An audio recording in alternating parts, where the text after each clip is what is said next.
It's nice to see you and be seen.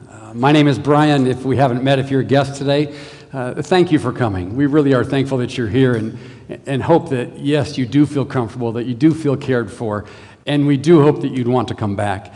Get to know us better. Allow us to get to know you a little bit. No pressure. Just want to let you know the door to friendship, relationship is open at whatever pace you might like to take it. Just know from our end, we're thrilled you're here and want to encourage you in your life, whatever you might need. We lean on Jesus Christ. We just sang about Him being the cornerstone, and we mean that. We stand on Him and rest in Him. We've learned that individually, that we can't live without Him because He is our life, and He's the one we'd like to share with you. If you don't know Him or you have questions about Him, we'd just love to share Him with you. So again, thanks for being here if you're a guest. I'm glad the rest of you are here too. We've spent a year in the book of Luke, and we're about ready to finish it. I mentioned that last week. We're in the last 3 chapters, 22, 23, and 24, and so we'll actually finish the book next week, and then we'll start a summer series called Standing Strong, Risk Takers of the Bible. So that'll be, I hope, an encouraging way to approach our summer months.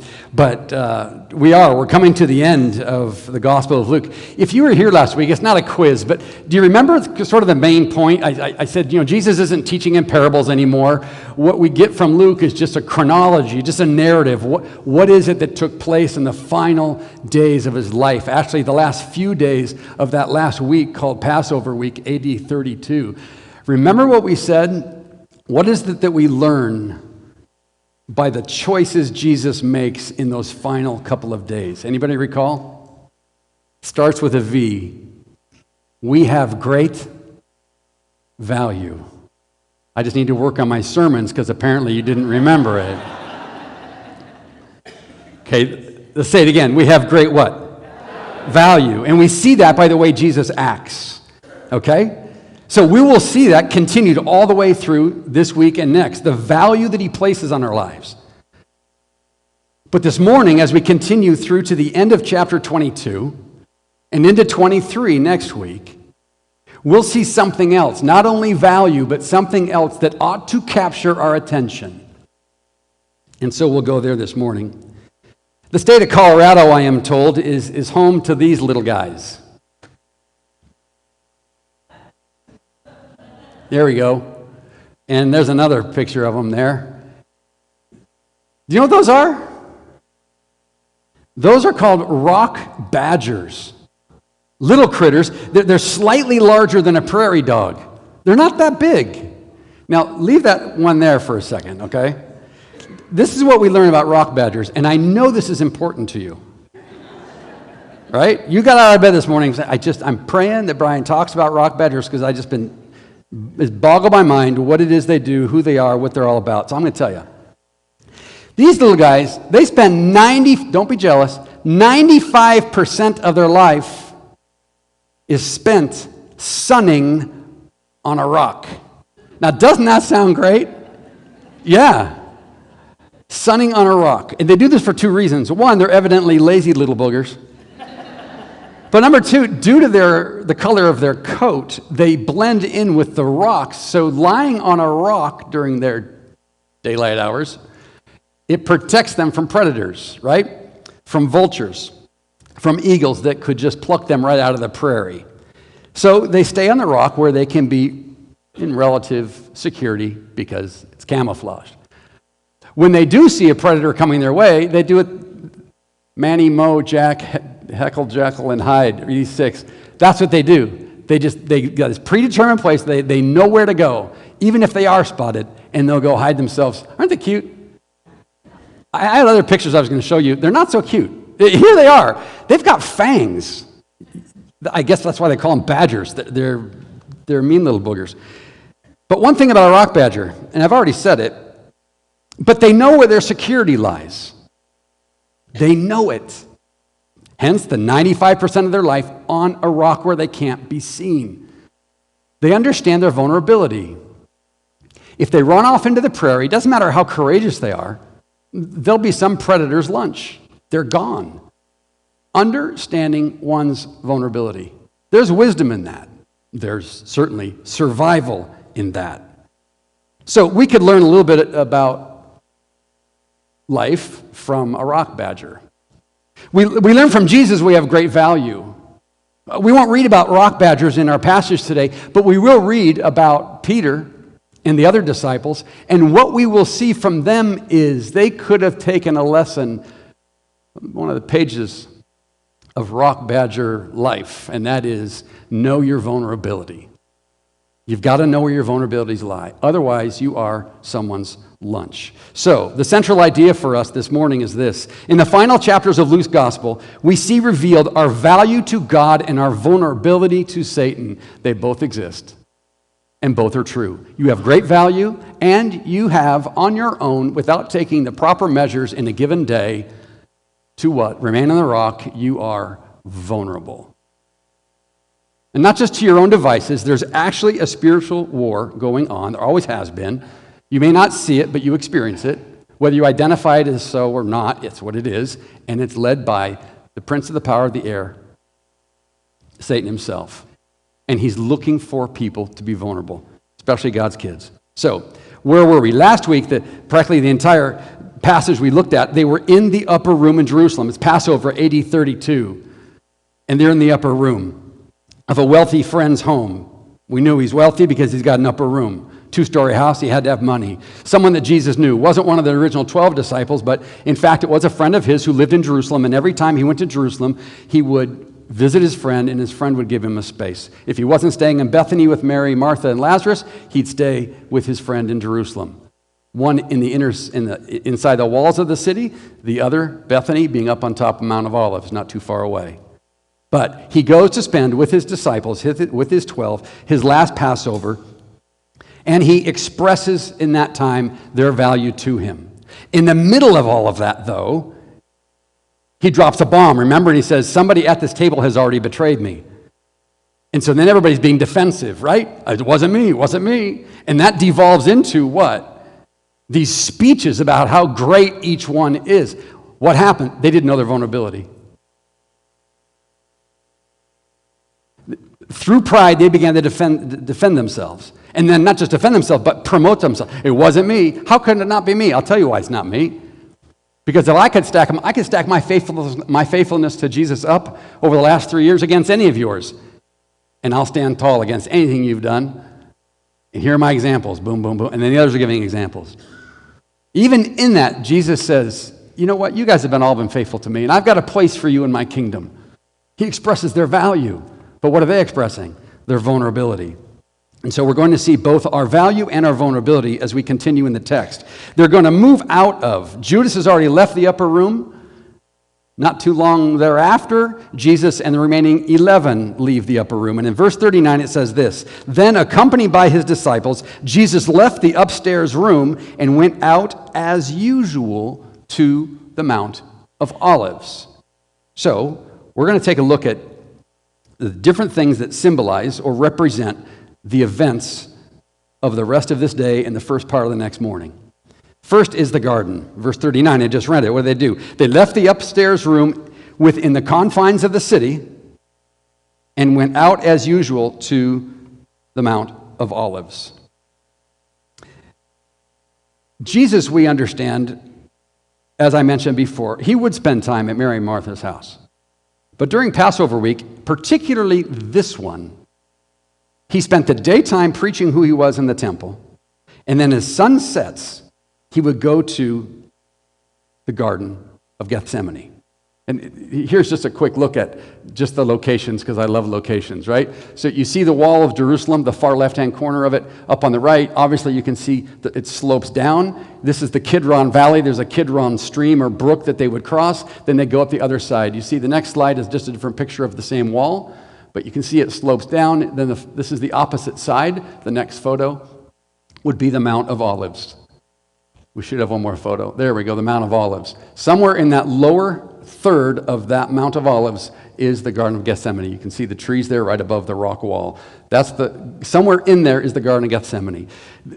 People didn't have enough room if they lived in the city to have a garden in the city. It's too densely packed, right? So if you had money, you'd have a garden. Where would your garden be? Just on the other side of the Kidron Brook in this garden area along the slopes of the Mount of Olives. Such was the case for someone who Jesus knew. He knew someone who had an upper room. Perhaps it was the same guy that had a little plot, a little garden that was his, marked off in some fashion, and Jesus knew that he had permission to go there, and it was a solitary place, a place of quietness.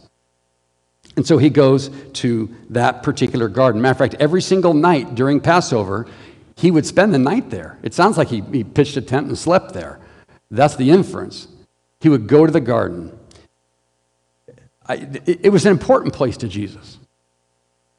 It wasn't just a quiet place to get away from everyone else. It was a place to engage with God the Father. I hope you have a place where you do that.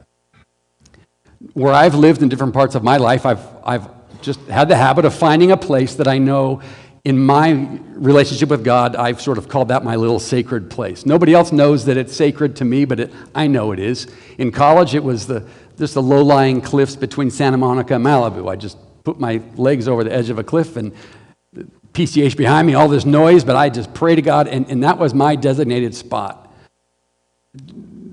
When I moved to Orange County, I had a spot on top of a church I used to work at.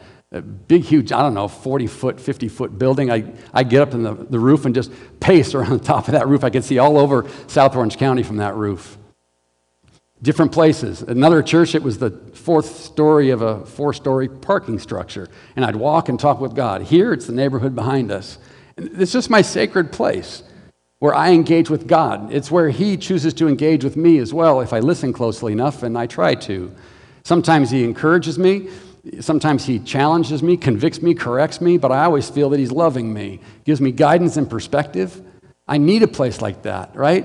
To come in out of what? Out of the wind, out of the current, all the noise, the pressure and the tension. I hope you have a place like that. If Jesus needed a place like that, how foolish it would be of me to think that I don't. To get along with Him regularly. I hope you have a designated spot just where you and Jesus, you and the Father, engage. So He's in the garden, and that's what He's doing. He's gone there. Now, He's there, in this case, with His disciples. And no time previous to this time in the garden did Jesus need to be alone with the Father than He was on this particular occasion. He brought His disciples, and then He went a stone's throw away so He could engage with the Father, because the pain was about to begin. And what we see next in number 2, the cup, is the agony that Jesus experienced as He spoke with God in prayer. It's pitch dark. It's pitch dark. I mean, you don't see this picture anymore, but I mean, there are no spotlights, right? To see something, you'd have to have a lighted torch, which, by the way, is going to show up in a few moments. But in verse 40, it says what? In that garden, what does He say? Pray that you will not give in to temptation. That's interesting. Then He walks away about a stone's throw, kneels down, and prays. Now it's just Jesus and God, the Father. Father, if you're willing, please take this cup of suffering away from me. Remember they had a cup that they shared in the upper room? That was a cup of a new agreement. He says, drink all of it. This wine in this goblet in the upper room during Passover, He said, this goblet, what's in it, represents my blood. My blood is going to be for you a new agreement. You can have a relationship with the Father. It'll be through my blood. Now He's in what? He's in the garden, and symbolically, a cup would represent suffering as well. So they partook of the suffering of a new agreement. Jesus in the garden is talking to God the Father about the cup of suffering, crucifixion, that He would have to go through. If He doesn't go through it, then the cup that they partook of in the Passover meal is immaterial. He's got to drink the cup of suffering for them to drink the cup of relationship with God the Father. It's His suffering that makes it possible. Jesus has seen torture. He'd been around long enough to see someone whipped with a cat o' nine tails. He's seen someone flogged, all the preparations for crucifixion, and He's seen crucifixion. He knew what it was like. How can you know what that type of execution is like, and then knowing that yours is coming, you're the next one, and not be just shaken to your very core? And that's what you see here with Jesus. Verse 42. It's not, Father, if you're willing, can you maybe let me pass this by and not suffer? No, He's on His knees in agony. In agony. Father, if there's any other way, could we just choose that right now? Just the thought of the crucifixion. And if you will, humanly speaking, Jesus is undone. But without missing a beat, he says, yet I want your will to be done, not mine. May your will be done. Then verse 43, then an angel from heaven appeared and strengthened him. Why? Because he needed it. He needed it. So notice a couple of things. Jesus prayed in a garden. That Jesus prayed in a garden, it's not just symbolically significant. I think the message is deep and it's significant for us. It was in a garden, remember, that human history began. It was also in a garden that human sin began. And if you go to the end of the Bible, so there's Genesis, right? Human history begins and human sins begin. Genesis. You go to the end of the Bible in Revelation, and in chapter 21 and 22, the New Jerusalem, which is a nickname, if you will, for the new heaven, it has garden-like qualities, trees and a stream and meadows. You see the description of it. It's a place of serenity and solitude and beauty. So the Bible begins in a garden, and we see its consummation in a garden as well. What happens in the middle? Christ is praying in one. Here you have the fall of man. Here you have the supreme reign of God, ultimately in a garden. And here you have what purchased that supremacy and paid for the sinfulness. Jesus praying in a garden. So between the garden where man sins and the garden where God reigns is this garden where I said Jesus is praying. And what does he pray? Father, if you're willing, please take this cup of suffering from me. Certainly the physical torture, that's enough just to say, I'm done, kill me now. Just give me a sword, I'll fall on it. I don't want to go through all of that. But I think we all know that as Jesus was looking just 48 hours ahead, actually 24 hours ahead at this point, as horrendous, you can't minimize it, as horrendous as the physical pain would be, it was the pain of separation from his Father. Because what does sin do? It separates. That's really the definition of death. To be dead is to be separated from the author of life, separated from God. And Jesus would have to go through separation, not just symbolically. We say he's our representative on the cross. Well, he's our thanks for being a representative. No, he experienced separation from the Father, and that's a separation that's all the more agonizing because he had from eternity past been what? In unity with the Father. Until we come to Christ, we don't know connectivity to the Father. That's all in eternity past Jesus experienced. And while on earth for 33 years, that's all he experienced was what? Connectivity, unity with God the Father. And now for the first time, he won't just be on the cross as a representative. He will be separated from, forsaken by the Father. And it's more than he can bear.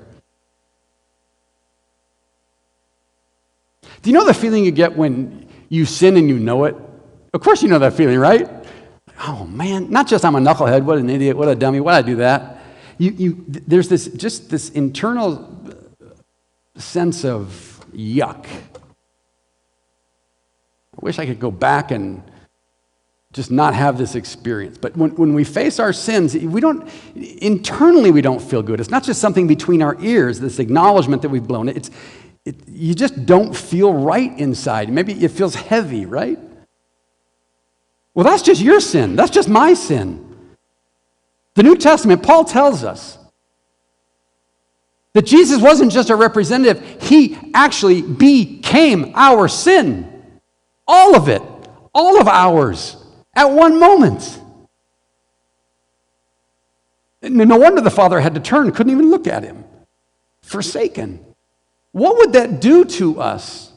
I couldn't endure it. I don't think any of us could. But that's what Jesus is enduring. The thought that in the next day, he would become the sin of all mankind. And it had to be all mankind. Otherwise, his death wasn't for all mankind. So what does he say? Oh, is there any other way? But no, I'm standing tall. I'm going through this. The angel comes and ministers to him. But still it says what? That he, verse 43, then an angel from heaven appeared and strengthened him. He prayed more fervently, and he was in such agony of spirit that his sweat fell to the ground like great drops of blood. Okay, maybe it is a simile, right? Like is the English word that tips us off to that. He sweat like great drops of blood. So maybe that's what he was sweating so much it was just plopping into the dirt beneath him as if he was bleeding. Maybe that's exactly what is meant here. At the same time, there is a very rare physical phenomenon known as hematidrosis, where, as I'll read it, under extreme pressure and emotional stress, the tiny blood vessels in the sweat glands rupture and produce a mixture of blood and sweat. Extreme stress and pressure. The blood vessels burst, mixed with sweat, drop, drop, drop. So up to this point, what's the lesson for us? Well, between the garden where man failed and the ultimate garden where the New Jerusalem and God reigns supreme is the garden where Jesus dies. And we need to see this. He died on the cross, but there was a death to his will before he died physically on the cross. And that death took place in the garden. There were two deaths. You don't really want to separate them, but in terms of time, the reason he went to the cross was because he first died to his will in the garden.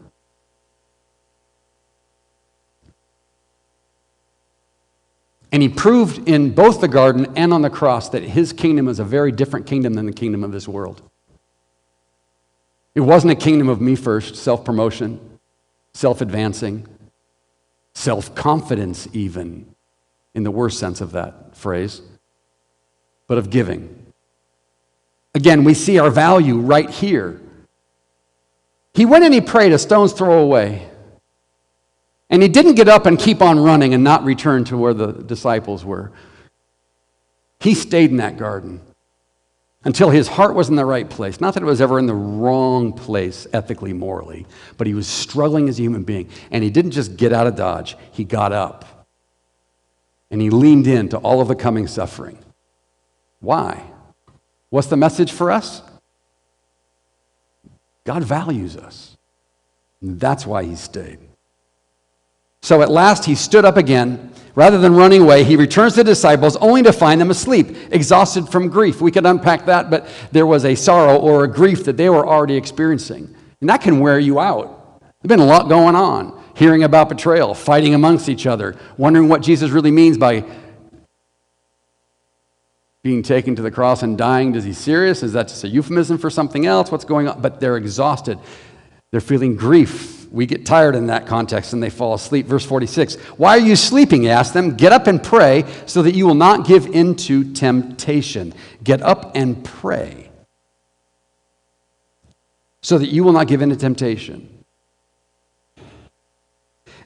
Jesus isn't saying that, now say a prayer, dear Lord, help me not to fall into temptation. That may be part of the context of the prayer. But it wasn't pray a prayer that God would help you through temptation and then you won't fall to temptation. That's not his point. He says pray so that you won't fall into temptation. In other words, it's the connectivity with God that strengthens you, that emboldens you, that gives you the same experience Jesus had, although his was much more intense, when he was praying moments ago.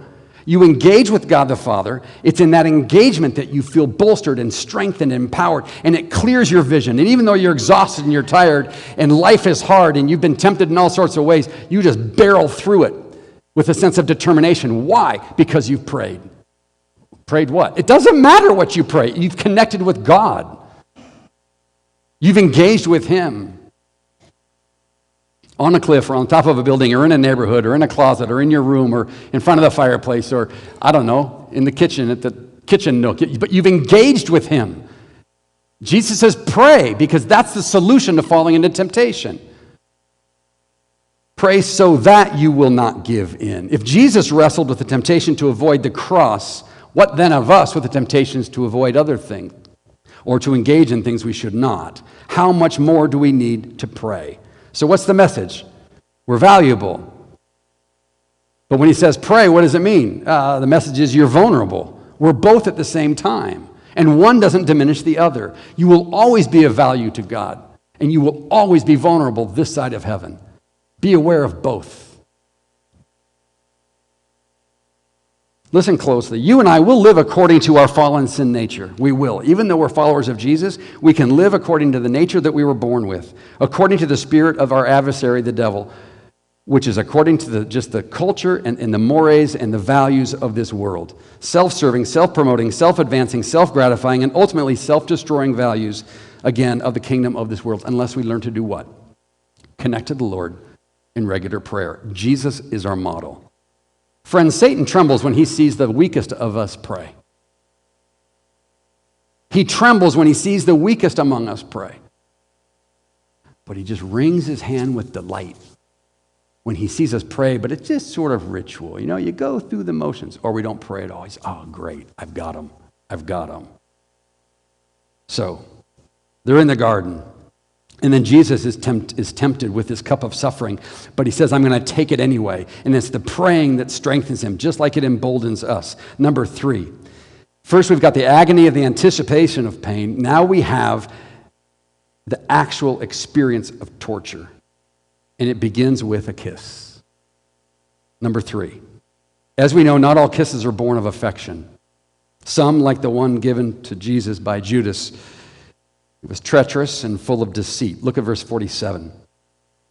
But even as Jesus said this, a crowd approached, led by Judas, one of the 12 disciples. Judas walked over to Jesus to greet him with a kiss. But Jesus said, Judas, would you betray the Son of Man with a kiss? So a crowd approaches, carrying torches, because it's pitch black. They're in the garden, right? That spot that Jesus' friend always allowed him to return to. They're in the garden.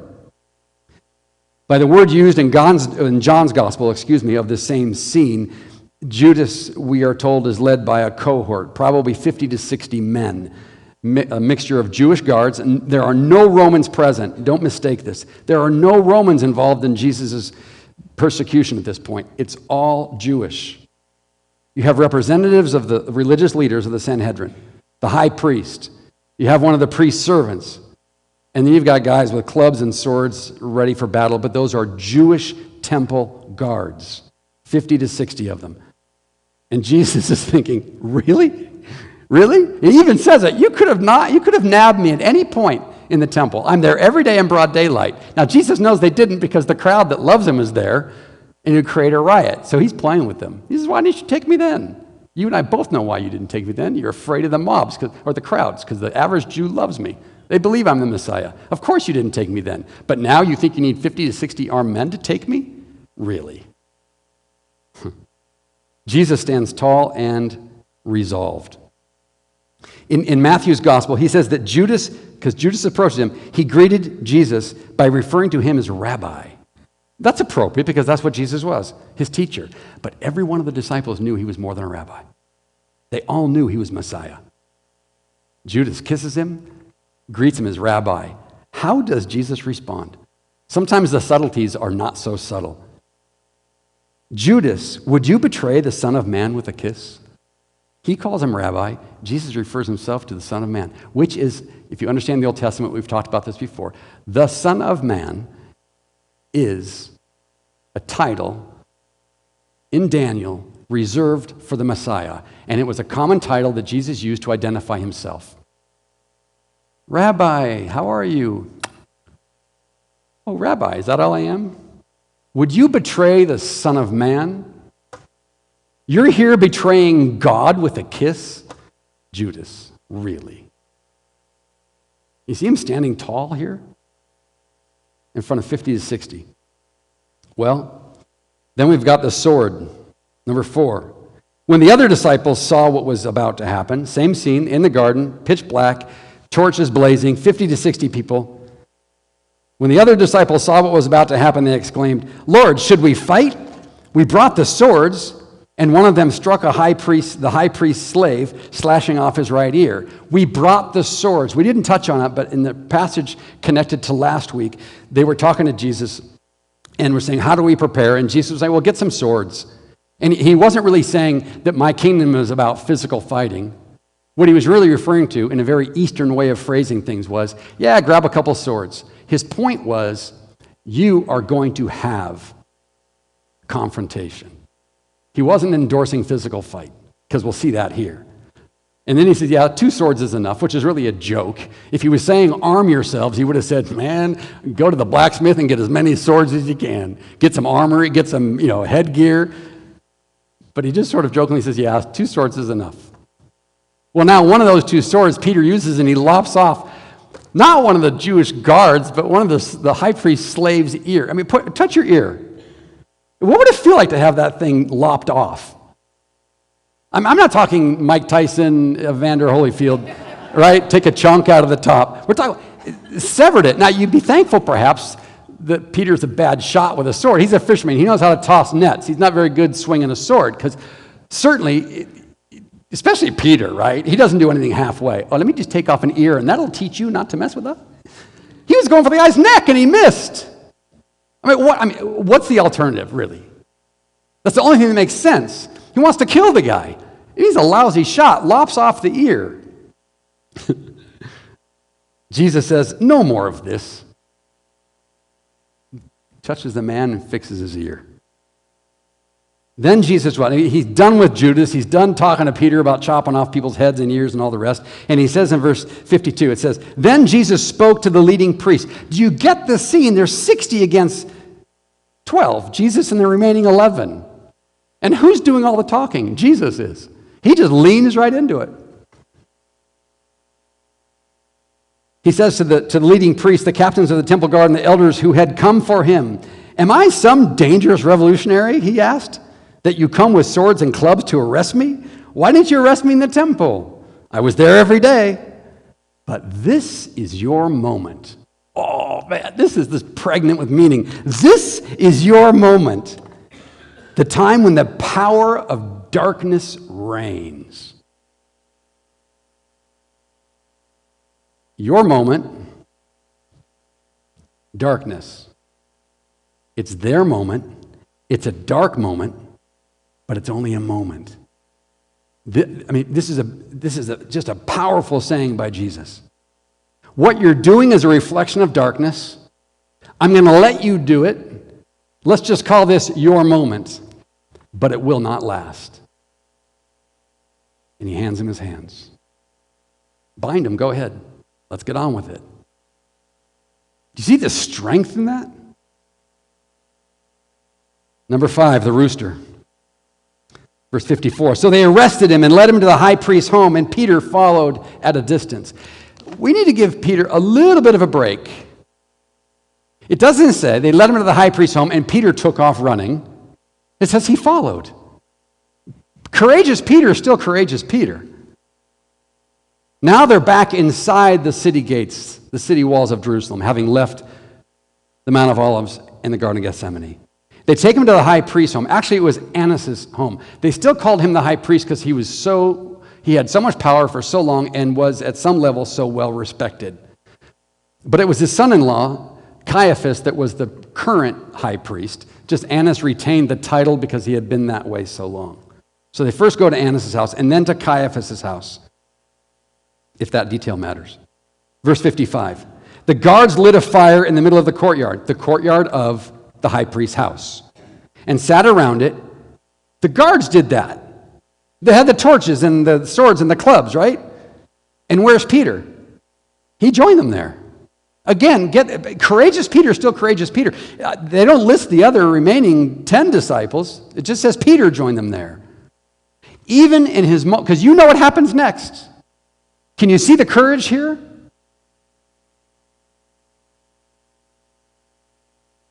But Peter's vulnerable, isn't he? He's valued, but he's vulnerable, just as any one of us would be. You probably know the story. Verse 56. A servant girl noticed him in the firelight and began staring at him. Is that it? Finally, she said, this man was one of Jesus' followers. But Peter denied it. Woman, he said, you don't even know him. I don't even know him, excuse me. After a while, but he's still sitting there, right? After a while, someone else looked at him and said, that girl was right. You are one of them. No, man, I'm not, Peter retorted. Verse 59. About an hour later, he's still there. An hour later, someone else insisted, you know what? They were right. This must be one of them because he's a Galilean too, and we can smell those guys a mile away. But Peter said, man, I don't know what you're talking about. This is definitive. This is with energy. You do not know what you're talking about. And immediately, while he was still speaking, can you imagine that? He finished his sentence. What happens? The rooster crowed. At that moment, the Lord turned and looked at Peter. So there in the courtyard, there must have been some way to see from the courtyard into where they had Jesus detained.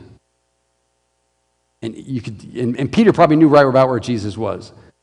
And he hears the rooster crow, and he looks over, and what does he see? He sees Jesus looking back at him. That must have hurt. Suddenly the Lord's word flashed before Peter's mind. Before the rooster crows tomorrow morning, you will deny me 3 times that you even know me. And Peter left finally that courtyard, and he wept bitterly. There's an immensely important, I can't stress it enough, there's an immensely important lesson that we learn from the scenario of the 24 hours between Peter and the disciples at the Passover table, Peter and the disciples in the garden, and Peter with these guards around the campfire. I'll start it with a question. How could this possibly happen? The most courageous, the leader of the 12, 3 years you've been with Jesus. You've left everything to follow him. That takes courage, it takes faith. Talk about risk-taking. And he had seen dead children raised back to life, lepers cleansed. An hour or so before, an ear that he chopped off, he saw Jesus put it back on the guy. You know that he's the Messiah. How can you deny him that you even know him? How does that happen? That's very unlike Peter. How could it happen? Friend, this is where we have to stop and say, to what degree do I find myself in the same place where I love God? I realize his value of me, his love of me, and yet I'm so vulnerable at the same time. How do I get to this place of vulnerability? How do I end up acting out of my vulnerability rather than acting out of the strength that I feel because I see that I'm valued and loved? How do I get there?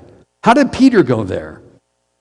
If we return, and I want you to stay with me, if we return to the scene the day before, in the upper room, we'll find the answer to his vulnerability here. And it's simply this. What happened when Jesus said, there's somebody at the table that's going to betray me, that's already started to betray me? What did the disciples do? Not me. Right?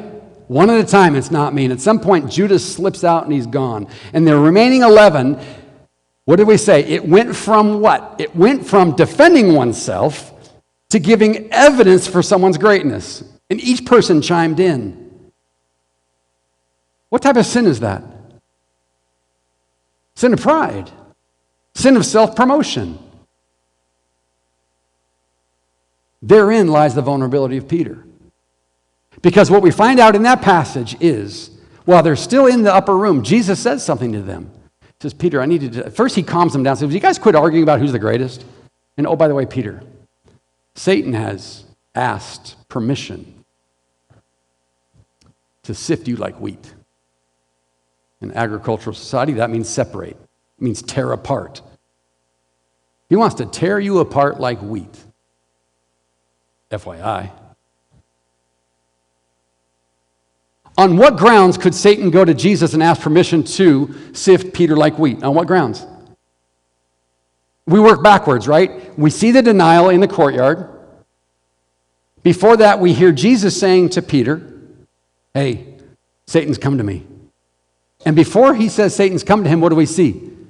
Peter's pride. The pride is an open door. Satan sees it. It was all 11 of them were proud. Oh, but I'm going for Peter. I'm going for the big one, the big fish. He goes to Jesus, I'm going to sift that guy like wheat. Do you mind? Jesus permits it. And as he's explaining this to Peter, what does Peter say? I'll suffer for you. I'll die for you. Listen, Peter, before the rooster crows 3 times, you're going to deny me. Pride of self-promotion. Pride of self-confidence. I'll die for you, Jesus. Sin opens the door to the vulnerability of Peter. The sin of pride, the vulnerability of Peter, he denies him 3 times. A disciple that was courageous enough to sit with the guards that had just arrested Jesus. You see the dichotomy? Do you see the conflict? Do you see it's a crazy combination of events.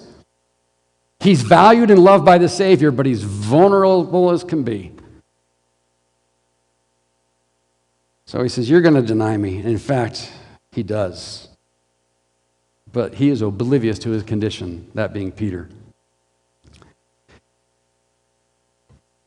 You and I are as vulnerable as we are in our pride. Whatever measure of pride we have, however subtle, however obvious, that's the degree to which we're vulnerable.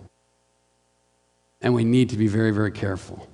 It comes in all forms, pride does, self-promotion, self-confidence, just to name a couple. Peter warns believers, be on the alert, because your adversary, the devil, prowls like a roaring lion. What's he seeking? Someone to devour, someone to sift like wheat, someone to tear apart.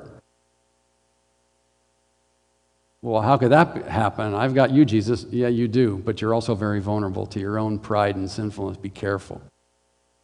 And Paul would even say, the pride that produces an unwillingness to forgive someone is an open door to the devil. He's very clear in Ephesians chapter 4. And this is why I'm saying to all of us today that it is so crucial that we see this connectivity of events with Peter and what was going on inside to our own lives today. Paul said, if you let the sun go down in your anger, you've opened your life up to the influence of Satan. You've given him a place. The Greek word is topos, where we get our English word topography. It's a real place. Not fictitious, not just ethereal. A real place in your being, in your spirit, in your personhood has been what? Handed over to the enemy's work. If what? You let sun go down your anger. Does that mean as soon as the sun's gone, this is not a literal thing. Oh no, it's 8 o'clock. Good thing it's summer, I can stay angry longer, right? No, it's this belief that listen closely. It's the belief that in my pride, although we wouldn't say it that way at the time, right? I can sustain anger over time with no consequence to my soul. And you can't. Yes, you're valued, but you're equally vulnerable. I'm not sure I would say that exactly that way again, because your value supersedes everything else that's true about you. But don't mistake the depth of our vulnerability. And when we're too proud to forgive, when we're so proud that we have to self-promote, when we're so proud that we have to defend our behavior and show our goodness, you're just vulnerable. And we do stuff that otherwise we wouldn't do. Enough said. I'm preaching in a mirror, I guarantee you. The last thing, the throne. So the guards in charge of Jesus began mocking and beating him. Again, these are Jewish guards. These are his own people. They blindfolded him. Now they're playing with him. Prophesy to us. Who hit you this time? Can you see a crowd of people around and just punching Jesus in the face? Let me at him. Boom, hit him. Who hit you now? And somebody else slaps him around. Who hit you now? And they hurl all sorts of terrible insults at him. All night long. This is the same night as the Passover. Passover, Garden of Gethsemane, now they're at Caiaphas' house. He's beaten all night long. 66, at daybreak, all the elders of the people assembled, including the leading priests and the teachers of religious law. Jesus was led before the high council. Now he's got this formal trial before the Sanhedrin in the morning, because they wouldn't try at night. You have to wait till the next morning. So he's toyed with, he's played with, he's hit. In the morning, they take him to his official trial, and they said, tell us, are you the Messiah? Jesus says, if I tell you, you won't believe me. He's been around them long enough. He's had plenty of encounters with them.